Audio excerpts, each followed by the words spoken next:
और मैं हूं आपका मेजबान डॉक्टर बुलंद इकबाल। नाजरीन, इस वक्त जब हम वापस आते हैं तो हमारे जो नाजरीन हमें देख रहे होते हैं हमें कॉल भी कर सकते हैं। इनामो अकराम का सिलसिला भी चलेगा, यानी आपको सवालात के दुरुस्त जवाबात देने की सूरत में इनामो अकराम से भी नवाजा जाएगा। साथ ही साथ आपको ये बताते चलें कि आज चूँकि हमने महफिल समा को थोड़ा तवील किया है, हमारे साथ मौजूद हैं जमशेद साबरी, जुनैद साबरी, कवाल और हमनवा। इनसे भी हम कलाम सुनेंगे और इस ट्रांसमिशन का इख्तिताम जो है वो इनके कलाम पर ही आज करेंगे। ठीक है जी। इसके अलावा नाज़रीन हमारे साथ मौजूद हैं ANP सिंध के जनरल सेक्रेटरी यूनुस बुनेरी साहब, और ये आज हमारे साथ मौजूद हैं, तशरीफ़ लाए, हम शुक्रगुजार भी हैं इनके। यूनुस भाई कुछ मज़ीद आपसे गुफ्तगू करेंगे और फिर कुछ नाज़रीन से सवाल जवाब का सिलसिला भी शुरू करेंगे। यूनुस भाई, क्या समझते हैं कराची के जो बल्दियाती हालात हैं या जो हालत ज़ार है बेहतर कैसे हो सकती है? मैं समझता हूँ कि कराची की जिस तरह हालात आप और हम सबके सामने हैं, हम इसी शहर में है और देखते हैं रोज़ाना, दुनिया की जहाँ पर बल्दियाती सिस्टम है, बल्दियाती निज़ाम होता है, और जब तक हम बल्दियाती सिर्फ निज़ाम इलेक्शन की हद तक ना रखें कि यहाँ बल्दियाती इलेक्शन कई दफ़ा हुए यहाँ कभी मेयर के हवाले से, कभी नाजिम के, और ये इस तरह आते रहे जाते रहे। कभी किसी ज़माने में जब हम होते थे तो यहाँ पर एक डिस्ट्रिक्ट के मतलब एक काउंसलर होता था यूनियन काउंसिल में, अब उसके बाद कोई 13 काउंसलर हो गए, फिर 7 काउंसलर हो गए। बुनियादी चीज़ ये कि हमारी नीयत हो कि हमने शहर को बनाना है, उसको तरक्की देना है और इस शहर का हमने ओन करना है। उसके लिए बल्दियाती निज़ाम और बल्दियाती निज़ाम को मुकम्मल इख्तियार देना होगा। एक आम काउंसलर जो गली गोचों में से जीतता आता है, उसको जितना मालूमात अपने मोहल्ले की होती है, इतना किसी सूबाई असम्बली या कौमी असम्बली को नहीं हो सकता। मेंबर्स को वो ज़्यादा समझता है कि वहाँ पर नीचे लेवल पे कितना क्या क्या होना चाहिए और क्या क्या निज़ाम है, जहाँ सीवरेज का निज़ाम है, सफाई का निज़ाम है, बिजली का है, पानी का है। ये बहुत छोटे छोटे मसले हैं जो लोकल गवर्नमेंट एक्ट में तरमीम की ज़रूरत है। ये सारी चीज़ें आईन में, कानून में सब चीज़ें मौजूद है, सबकी गुंजाइश मौजूद है। मैंने आपसे कहा कि सिर्फ हमारी नियत है कि ना देने की। यहाँ पर देखो, कौमी असम्बली के मेंबर्स हैं, सेनेटर्स हैं, सूबाई असम्बली के मेंबर हैं, उनका काम है कानून साजी करना, उसको कानून साजी करना। उसके डेवलपमेंट से क्या काम है? वो बल्दियाती निज़ाम को मजबूत इसलिए नहीं करते हैं कि वो तरक्की जो डेवलपमेंट है वो खुद अपने हाथों से हुकूमती वक्त या उसको अपने मेंबर्स को, जो सूबाई मेंबर्स असम्बली के मेंबर्स हैं या कौमी असम्बली के, उनको डायरेक्ट वो फंड दे के वो डेवलपमेंट करना चाहते हैं, जो नहीं होना चाहिए। असम्बली के मेंबर्स का क्या काम है? उसका काम यह कि वो असम्बली में बैठ के कानून साजी करे, आइन के लिए काम करे। वक्त के साथ साथ एक तकाई अमल है, दुनिया जैसे बहुत आगे जा रही है, उसके लिए नए नए कानून साजी की जरूरत होती है। हमने क्या किया कि हमने MNA को और MPA को जो डेवलपमेंट पे लगा दिया। जो काम बल्दियाती और उनकी जो बल्दियाती निज़ाम के थ्रू जो लोग जीत के आते हैं, चाहे वो काउंसलर हो, मेयर हो, नाजिम हो, उनका काम है कि वो ये छोटे मोटे जो डेवलपमेंट का बल्दियाती काम है ये उनके हवाले करना चाहिए और उनको मुकम्मल बाइख्तियार होना चाहिए। आपकी सिटी का नाजिम हो या चेयरमैन हो या मेयर हो, जो भी नाम आप उसको देते, लेकिन वो मुकम्मल ब्यूटिफिकेशन, उसकी पानी निकास और सफाई सुथराई, खूबसूरती। सर मुझे ये बताइएगा, कराची की रिप्रेजेंटेशन क्या समझते हैं, कौन सी जमात रिप्रेजेंट करती है कराची?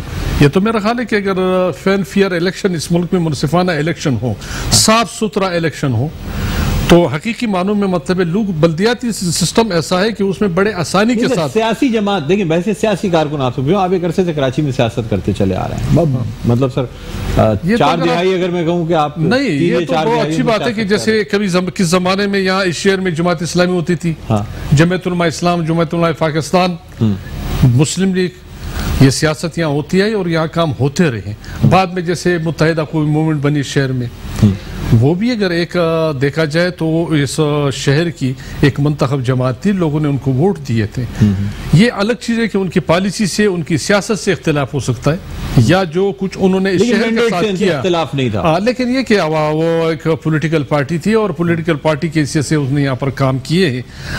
लेकिन बुनियादी हमारा और उसका या और जो इख्तिलाफ था कि यहाँ पर जैसे दहशतगर्दी, टप्पा माफिया, भत्ता माफिया, जैसे उनकी सियासत के साथ इस शहर में आई, और यहाँ पर जो शरफाना सियासत थी जो माजी में होती रही, जिस तरह उसको किसी तरीके से बेइज्जत किया गया, तो हम उसके इख्तिलाफ था, हमारा उसी था। आज भी अगर मुत्तहिदा कौमी मूवमेंट एक हकीकत है, इस शहर की, इस मुल्क की एक हकीकत है, उससे इनकार नहीं किया जाता। 2018 के इलेक्शन के बारे में, लेकिन 2018 के इलेक्शन में तो मैं समझता हूं कि ये इस मुल्क के एक आम से बच्चे से भी आप पूछो, बल्कि मैं समझता हूं कि इस मुल्क का बहुत बड़ा नुकसान हुआ लोगों पर, सियासत पर, इलेक्शन पर, जहां अरबों रुपए खर्च किए जाते हैं, मेंबर्स करते हैं, और जिस दिन इलेक्शन के दिन जिस तरह इलेक्शन कराया गया, यहाँ लोगों की अरबों रुपए का नुकसान हुआ, यहाँ हुकूमत का नुकसान हुआ, इलेक्शन कमीशन का नुकसान हुआ।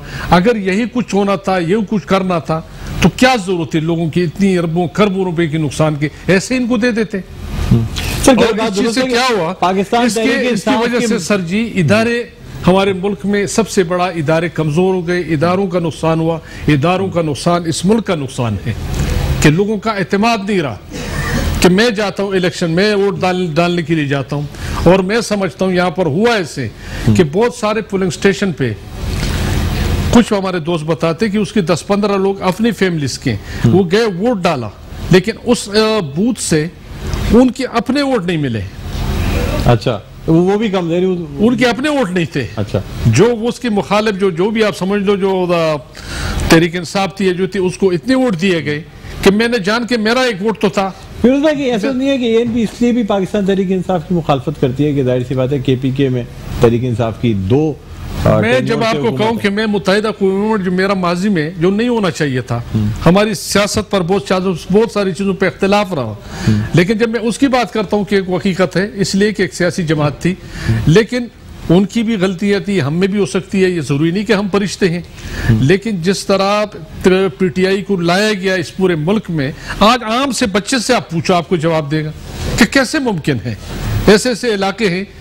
और फिर मैं जब हमारा अवामी नेशनल पार्टी का सूबाई सदर शाही सैयद एक हल्के से इलेक्शन लड़ रहे, आप यकीन करें कि हम साथ बैठे में रात 9-9:15 बजे, जो सिर्फ मेरा ख्याल है 20% रिजल्ट आए हैं जी, वहां पर उसके वोट जो है वो 3800 है। फिर बढ़ने चाहिए, फिर 5000 हो गए, फिर 7000 हो गए, फिर 9000 हो गए, और सुबह फिर वही 2800 या 3200 हो रहे। ये तो वही चीज हमें बता रहे, हम देख रहे। इसी तरह इलेक्शन हुआ, ये एक हल्के के नहीं, पूरे मुल्क में इस तरह हुई। मर्दमशुमारी पे इख्तिलाफ रखते हैं आप? नहीं, मर्दमशुमारी तो होना चाहिए, जब तक मर्दमशुमारी नहीं होगी। जो 2017 की मर्दमशुमारी थी और जो उसके नताइज आए उससे मुत्तफिक हैं? तो हम तो उस मर्दमशुमारी से भी मुत्तफिक है, लेकिन हम समझते हैं कि आज भी होना चाहिए। तो कराची की जो आबादी बताई गई है, तमाम पॉलिटिकल कुव्वत, तमाम जितने भी तबकात हैं, उनको बाकायदा एतमाद में लेके करना चाहिए। कराची की जो आबादी बताई गई, आप उससे मुत्तफिक हैं? मैं मुत्तफिक नहीं हूँ उससे। नहीं है उससे मुत्तफिक। जो बात हकीकत है, इसलिए कि हम शहर में रहते हैं, क्या हम देखते हैं इस शहर की आबादी 1.5 करोड़ है?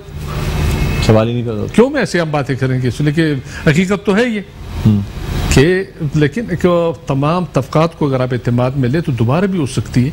और जब तक मर्दमशुमारी नहीं होगी, आप किस तरह प्लानिंग करेंगे इस शहर के लिए, इस मुल्क के लिए आप कैसे प्लानिंग करेंगे? तो बिल्कुल तमाम तबकात को एतमाद में लेके और इसके तो अब जो दूसरी नई मर्दमशुमारी की बात की जा रही है कि जल्द मर्दमशुमारी करा ली जाए, जो कि मुत्तहिदा कौमी मूवमेंट के मुतालबे भी की जा रही है, उससे आप इत्तेफाक करते हैं कि हाँ जल्दी हो जानी चाहिए नई मर्दमशुमारी, या पिछली का ही ऑडिट होना चाहिए? नहीं, पिछले का ऑडिट भी हो सकता है। ऐसा नहीं है कि खामखा मतलब है कि हम एक नए, ये तो एक नए डिमांड देने का मकसद है कि हम बल्दियाती इलेक्शन को अब पीछे धकेलना चाहते हैं ना। जो बुनियादी जरूरत है कि मतलब यहाँ पर बल्दियाती सिस्टम और निज़ाम आना चाहिए, चलना चाहिए। अगर हम इस चक्कर में पड़े कि अभी पहले मर्दमशुमारी करो, तो इसका मकसद है कि हम नहीं करना चाहते हैं ना, हम उनको खुद मौका दे रहे।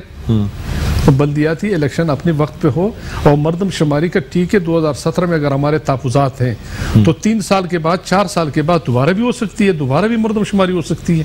मेरा ख्याल है हर 3 साल के बाद होनी चाहिए। जिस तरह हमारी आबादी बढ़ रही है, सरमाया लगता है, बड़े लोगों की मेहनत लगती है, मर्दमशुमारी या खानाशुमारी, जहाँ पर हम बहुत सारी बात नहीं समझी जाती, जहाँ पर हमारे हुक्मरान चाहे सूबे में हो, मरकज में हो, इतने जो खर्चे करते हैं उन पे कम करना चाहिए। वो गैर जरूरी खर्चे वो खत्म करना चाहिए, ये तो बुनियादी जरूरत है। सर बस एक आखिरी सवाल आपसे करना चाहूँगा कि बहुत से लोग ऐसे हैं जो कि पंजाब में काम करते हैं, खैबर पख्तूनख्वा से बिलोंग करते हैं, बलूचिस्तान से बिलोंग करते हैं, कराची आते हैं काम करने के लिए, आप समझते हैं कि मरदमशुमारी में उनको कराची का हिस्सा दिखाना चाहिए? अभी जो मरदमशुमारी हुई 2017 वाली, वो डिजोर बुनियादों पर हुई, यानी अगर किसी की फैमिली केपीके में है तो उसको केपीके में शुमार किया गया, जिसकी फैमिली पंजाब में उसको पंजाब में शुमार किया गया। ये तरीका दुरुस्त है सर, या वो तरीका इस्तेमाल करना चाहिए जिसमें कि तमाम लोग जो यहाँ रह रहे हैं उन सबको कराची में शो किया जाए? जो मैं यहाँ रहता हूँ, ठीक है, मेरी वालदा मेरे भाई कराची में नहीं है, लेकिन मैं 50 साल 45 साल से कराची में हूँ, मेरे बच्चे कराची में, तो यहाँ होना चाहिए, यहाँ होना चाहिए, बिल्कुल होना चाहिए। मैं यहाँ रहता हूँ, यहाँ खाता हूँ, यहाँ पे रहता हूँ, यहाँ सर्विस करता हूँ, यहाँ रोजगार करता हूँ, बिजनेस करता हूँ। हाँ। तो मैं यहाँ पर, और मेरी मतलब जो वसाइल सिंध सूबे को जो उन्होंने जो देना है वफाक ने, वो आबादी के लिहाज से देना चाहिए। अच्छा, जो बंदा जहाँ रहे मरदमशुमारी में उसको उसी हिसाब से वसाइल दे देने चाहिए। ये नहीं होना चाहिए कि जी नहीं, उसको वहाँ शो किया जाए जहाँ से वो काम करता है। क्यों वहाँ शो किया जाए? जब मैं यहाँ रहता हूँ मैं वहाँ क्यों मतलब शो? मेरा डोमिसाइल यहाँ का है।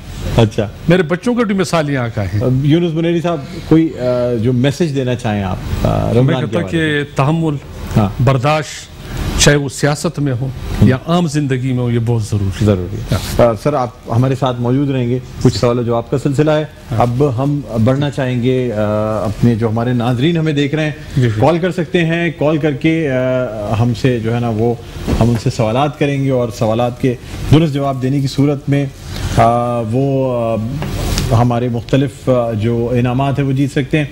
अच्छा, हम यहाँ पे ये भी बताना चाहेंगे कि जो इनामात हैं वो भी ज़रा आपको दिखाना चाहेंगे कि कौन कौन से हमारे साथ इनामात मौजूद हैं। यूनिक बैटरीज की जानिब से यूनिक बाइक दी जा रही है। इसके अलावा हमारे साथ कमांडर बिल्डर्स की जानिब से बाइक दी जा रही है। गौहर ग्रुप ऑफ कंपनीज की जानिब से हमें बाइक दी जा रही है, जो कि नाजरीन को दी जाएगी। इसके अलावा चेज की जानिब से बाइक दी जा रही है। दोहा ज्वेलर्स की जानिब से बाइक दी जा रही है। और इसके अलावा गौहर ग्रुप ऑफ कंपनीज की जानिब से बाइक है। माजबी एयर कंडीशन मॉल और नॉर्थ अहमदाबाद पापोश नगर में ये जो मॉल है, इसकी जानिब से बाइक दी जा रही है। काफ़ी ज़्यादा हमारे पास और भी इनामात मौजूद हैं, जिसमें एडोर के इनामात हैं। एनएक्स की जानिब से गिफ्ट हैम्पर्स दिए जा रहे हैं। इसके अलावा हमारे पास फूड बस्ती मुगलिया की जानिब से गिफ्ट हैम्पर्स हैं। मलिका मसाली की जानिब से गिफ्ट हैम्पर्स हैं। इसके अलावा नेल्सन पेंट्स की जानिब से गिफ्ट हैम्पर्स दिए जा रहे हैं। गोबीज की जानिब से, गोबीज पेंट्स की जानिब से गिफ्ट हैम्पर्स दिए जा रहे हैं। शहनशाह राइस हमारे पास मौजूद है, शहनशाह राइस की जानिब से भी गिफ्ट हैम्पर्स दिए जा रहे हैं। 7 अप की जानिब से गिफ्ट हैम्पर्स हैं। पाकुला का हमें ताउन हासिल है। और इसके अलावा भी मुख्तलिफ कंपनीज हैं जो हमारे साथ मौजूद हैं, जिसमें बटर ब्रेड है। वैसे तो डबल रोटी मक्खन के साथ लगा के ही खाई जाती है, लेकिन ये वाइट डबल रोटी है जिसको कि बटर ब्रेड कहा जाता है। माजबी शॉपिंग मॉल, जिसका मैं बता चुका हूँ, उनकी तरफ से बाइक दी जा रही है। मेमन स्टेट की जानिब से बाइक दी जा रही है। दोहा ज्वेलर्स, एयाज मोतीवाला साहब अगर हमें देख रहे हैं, उनके हम बहुत बहुत शुक्रगुजार हैं, इसलिए कि न सिर्फ उनकी जानिब से बाइक दी जा रही है, बल्कि करीब जब वो प्रोग्राम में तशरीफ़ लाएंगे तो हम मुख्तलिफ जो उनकी तरफ से गिफ्ट हैम्पर्स हैं वो हम उनकी जानिब से देंगे। और उस दिन कॉल्स पे हम लोगों को लेंगे और उसके बाद जो हमसे गिफ्ट हैम्पर जीतना चाहे, कूपन जीतना चाहे, वो मौका भी हमारे पास यानी आप लोगों को हासिल होगा। इस वक्त चेज़अप की बाइक के लिए मैं सवाल करना चाहूँगा। चेज़अप की जानिब से बाइक दी जा रही है और अब जो कॉलर हमारे साथ लाइन पर हैं, इनसे हम बात करना चाहेंगे। जी अस्सलाम वालेकुम, कौन सा बात कर रहे हैं? वालेकुम अस्सलाम, मैं रजिया बात कर रही हूँ। रजिया, कहाँ से कॉल किया आपने? मैं रजिया सरगोदा से बात कर रही हूँ। रजिया सरगोदा से बात कर रही है? रजिया सरगोदा कौन सी जगह? रजिया बात कर रही हूँ, लेकिन मैं सरगोदा से बात कर रही हूँ। रजिया बात करें लेकिन सरगोदा से बात करें। माशाल्लाह इतनी आप साफ उर्दू में बात कर रही हैं, इसलिए अच्छा लग रहा है कि चले माशाल्लाह लोग जो हैं वो उर्दू के बोलने में और इसको लिखने में बड़ा फन रखते हैं। सरगोदा के लोग भी माशाल्लाह हाँ, तो उर्दू तो पंजाबियों से ही होती है। उर्दू तो हमारी, पंजाबी हमारे इतने शायर है। बिल्कुल बिल्कुल, उर्दू की खिदमत जिस कदर पंजाब ने की है और बड़े बड़े शोरा जो हैं वो हमारी पंजाब की सरजमीन से गुजरे हैं। अल्लामा इकबाल की बात की जाए या ताबिश भाई की बात की जाए, फैज़ अहमद फैज़ की बात की जाए, बड़े, और फिर हबीब जालिब साहब की बात की जाए। यूनुस बुनेरी साहब बैठे। अहमद फराज को लोग समझते हैं कि शायद उनका ताल्लुक कराची से, लेकिन उनका ताल्लुक वार्ड से था और यानी हमारे KPK से ताल्लुक रखते हैं। अहमद फराज इतने बड़े शायर। तो बहरहाल इस मुल्क में क्योंकि कौमी ज़बान है हमारी और ज़्यादा से ज़्यादा लोगों को इसमें जो है वो कोशिश ये करनी चाहिए कि इस पर उबूर हासिल करें। अच्छा जी बहन मेरी ये बताइएगा कि आपसे कोई आम से गिफ्ट के लिए सवाल करूं या मोटरसाइकिल के लिए आपसे सवाल करूं, ये मुझे बताइए। नहीं, मैंने बाइक के लिए खेलना है। बाइक के लिए खेलना है, ये सवालों के जवाब देने बताइए। हम तो खेल तो नहीं खेलते, हम तो ये कि बाइक सवाल करते हैं और उसके जवाब में बाइक देते हैं। हाँ। ठीक है, तैयार है जी। आपसे पहला सवाल करना चाहूंगा फतेह मक्का के। आसान सा कीजिएगा, आसान सा कीजिएगा। अरे मेरी बहन अभी तो मैंने सवाल करना शुरू ही नहीं किया कि आपने उससे पहले ही कह दिया कि आसान सा कीजिएगा। आप बहुत मुश्किल सवाल करते हैं, मैंने देखा है आपको। भाई लोगों को मुझसे बड़ी शिकायत रहती है, लोग चाहते हैं मैं नाम पूछूं और जैसे ही कोई नाम बताए रजिया, मैं कहूँ मुबारक हो बाइक आपकी हुई। इससे आसान सवाल तो नहीं हो सकता। बहरहाल रजिया सुल्ताना, सॉरी रजिया सुल्ताना तो नाम नहीं है ना आपका? नहीं। चले ठीक है, रजिया सरगोदा आपसे बात करना मैं चाहूँगा। मुझे ये बताइएगा कि फतेह मक्का के बाद जब रसूलुल्लाह सल्लल्लाहु अलैहि वसल्लम मक्के तशरीफ़ लाए, फाते हैं, खाने काबा का दरवाज़ा खोला जाता है, खाने काबा में बड़े बुत रखे हुए थे और तमाम बुतों को गिरा दिया जाता है। सबसे बड़ा बुत जो खाने काबा में था वो कौन सा था? ऑप्शन ही देंगे? ऑप्शन तो नहीं दे सकता मैं, और आपको ये बता सकता हूँ, इतने हिंट ज़रूर दे सकता हूँ कि इस नाम की एक टेलीस्कोप भी जो है बड़ी मशहूर थी और ये टेलीस्कोप भेजी गई। लेकिन आप मुझे ये बताइएगा कि सबसे बड़ा बुत जो खाने काबा में रखा हुआ था, नस्ब किया हुआ था, जिसे तोड़ा गया, रसूलुल्लाह सल्लल्लाहु अलैहि वसल्लम की जो छड़ी थी उससे इशारा करते जाते थे और बुत टूटता जाता था। एक और रिवायत में ये है कि रसूलुल्लाह सल्लल्लाहु अलैहि वसल्लम के शान मुबारक पे हज़रत अली थे और हज़रत अली करमल्लाह वजह जो है वो तमाम बुतों की तरफ इशारा करते गए और टूटता गया और साथ में ये अल्फाज बोलते गए कि हक़ आ गया और बातिल मिट गया और बेशक बातिल मिटने के लिए। जी रज़िया आप बताइए मुझे कि क्या जवाब है, कौन सा सबसे बड़ा बुत खाने काबा में नस्ब था?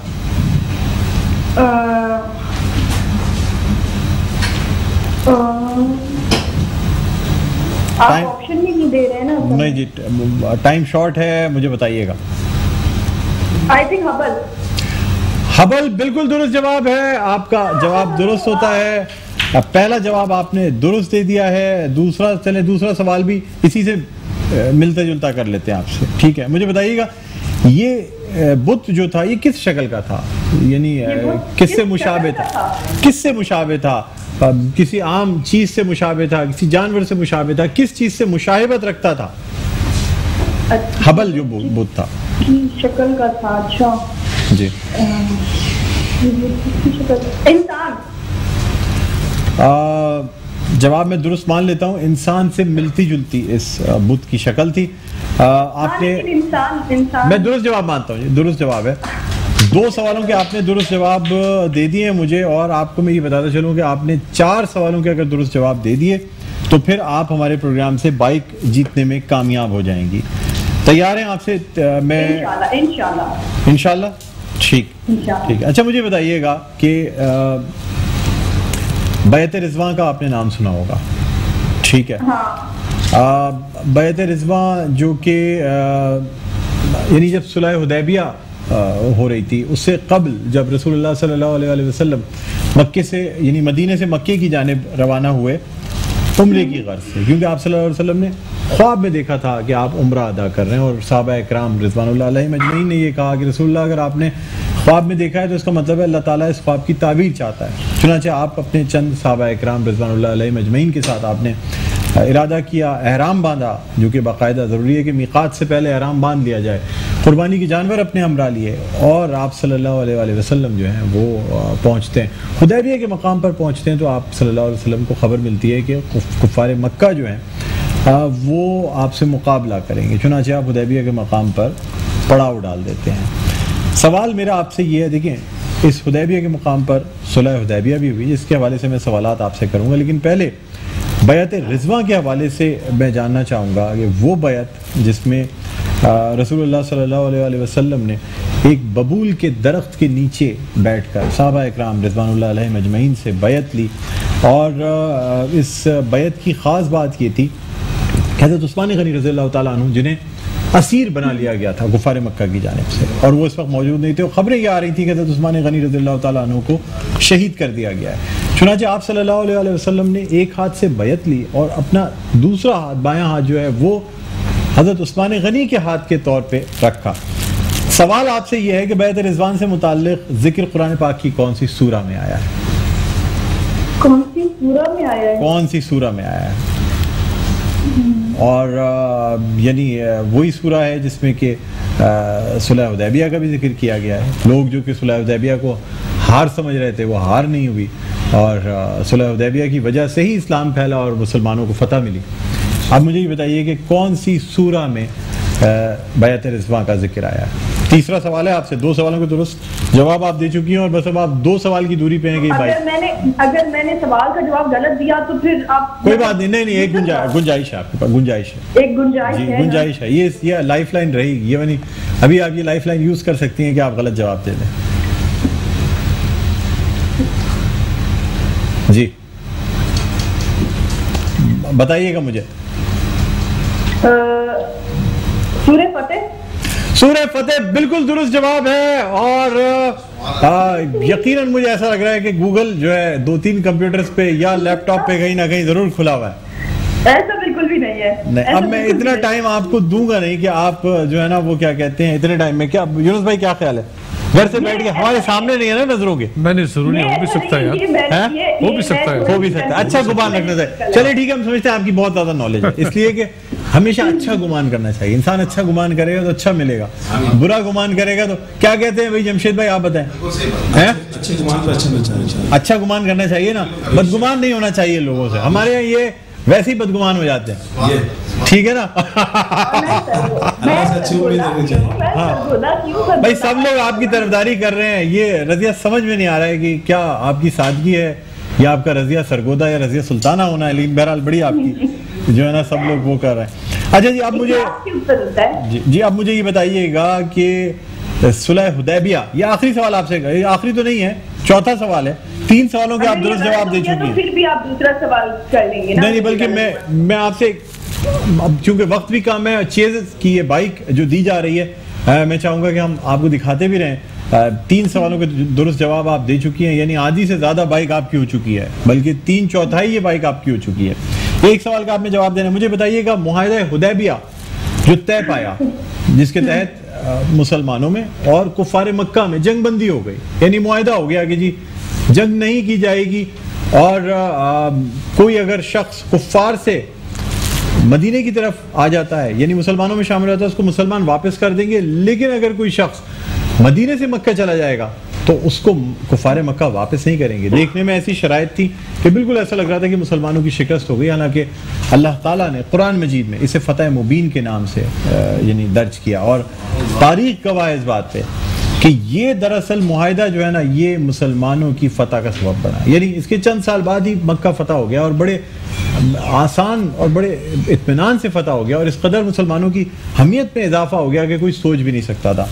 अच्छा जी, अब मुझे बताइए कि इस मुआहिदे के तहत कितने साल तक जंग ना करने का जिक्र था? यानी जब ये एक ट्रीटी या एक पैक्ट साइन हो गया, एक एग्रीमेंट साइन हो गया, उस एग्रीमेंट के तहत कितने साल तक अब कुफार मक्का और मुसलमानों में जंग नहीं होनी थी? इसका जवाब दे दीजिएगा मुझे।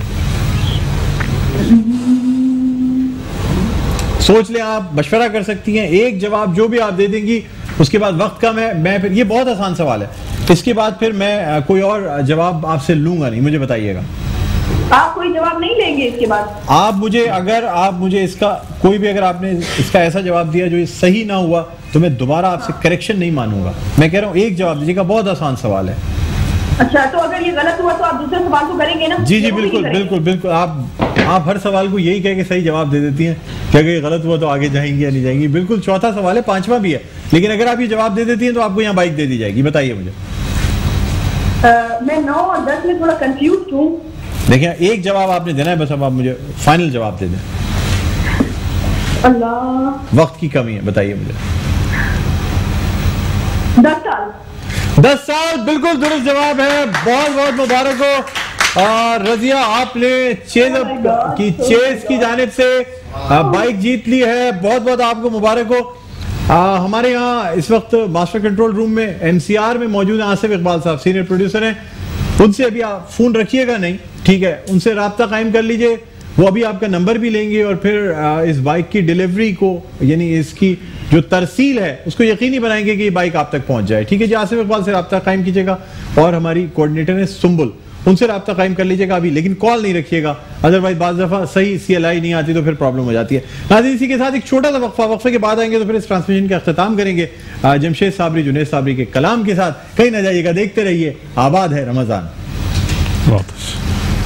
नाज़रीन, वेलकम बैक। एक दो फिर आपको खुशामदीद कहते हैं आबाद है रमज़ान में। मैं हूं आपका मेज़बान डॉक्टर बुलंद इकबाल। हमारे साथ मौजूद हैं ANP सिंध के जनरल सेक्रेटरी यूनुस बुनेरी साहब। यूनुस भाई, बहुत अच्छा लगा सर, आपने बड़ा वक्त दिया। मुझे खुद खुशी हुई है अपने इदारे की तरफ से, हमारे CEO आमिर मसूद शेख साहब की तरफ से आपसे थैंक यू करता हूँ, शुक्रिया अदा करते हैं कि आप तशरीफ लाए और आइंदा भी हम कोशिश करेंगे आप हमारी ट्रांसमिशन हमेशा अपने कोशिश की और मैं हमेशा आया हूँ। बड़ी इज्जत दी आप लोगों ने माशाल्लाह। मेरी और मेरी पार्टी की तरफ से मेरा ख्याल है आपके तमाम चैनल, तमाम दोस्तों का बहुत मशकूर है। Thank you, thank you. नाज़रीन, अब हम रुख करेंगे महफिल समा की जानिब, यानी कलाम पेश करने की दरख्वास्त करूंगा जमशेद साबरी, जुनैद साबरी, कव्वाल और हमनवा से, और कुछ फरमाइशें ख़ास तौर पे हमारे शहजाद रज़ी साहब की एक फरमाइश है, बादशाह हुसैन की, और मेरी अपनी ज़ाती फरमाइश है ताजदार हरम। तो अब आपके ऊपर हमने छोड़ा जी।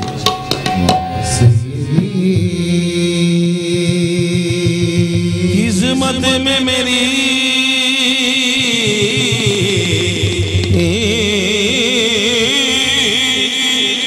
चैन से जीना लिख दे, डूबे न कभी मेरा सफीना लिख दे।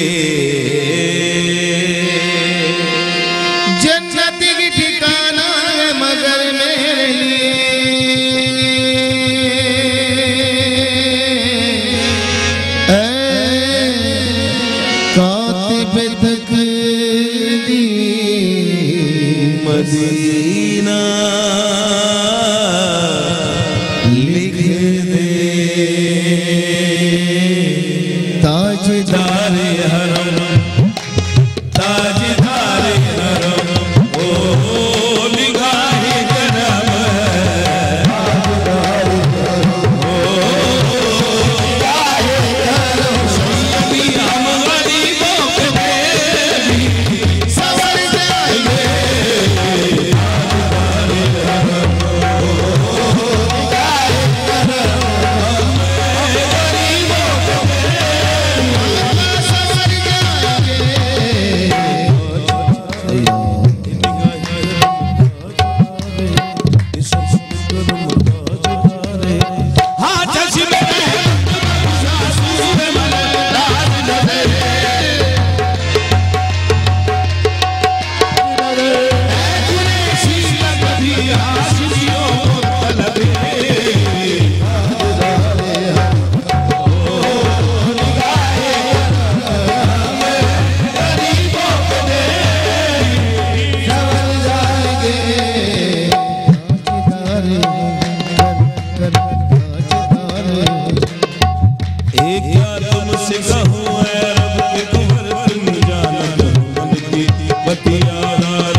जिस हस्ती का नाम ले रहा हूँ आप जानते हैं, पहचानते हैं, आपके दिलों की धड़कनें इंशाल्लाह बढ़ जाएगी।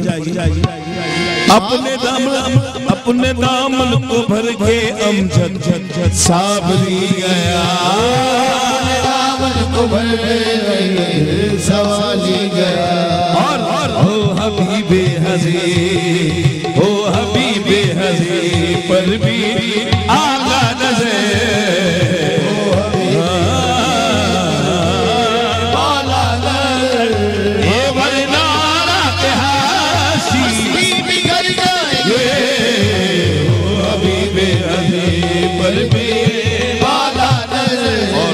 मेट्रो चैनल के जितने देखने वाले सब मिल के मदीने की तरफ चलते हैं।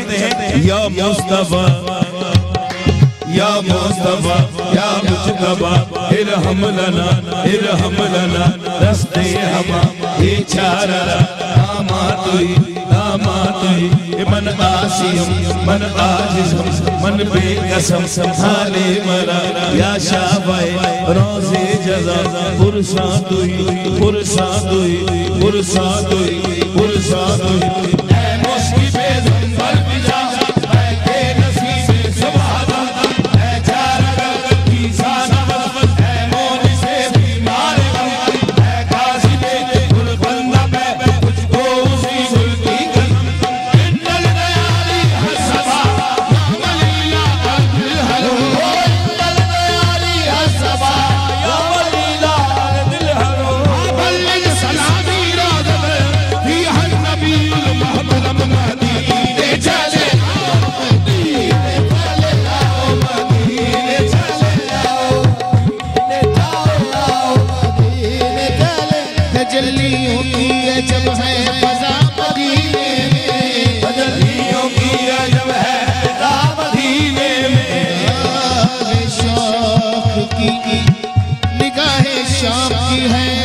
नमाज़े इश्क करेंगे अदा मदीने में नमाज़े इश्क करेंगे अदा मदीने में बराहे रास्त है राहे खुदा मदीने चलो मदीने चले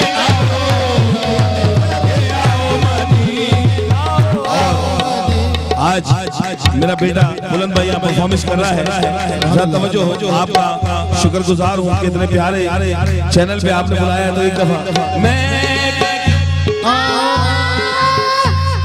मदीने चले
ऐसा बादशाह इसी सुर से पेश कर रहा हूँ। ये बात किस कदर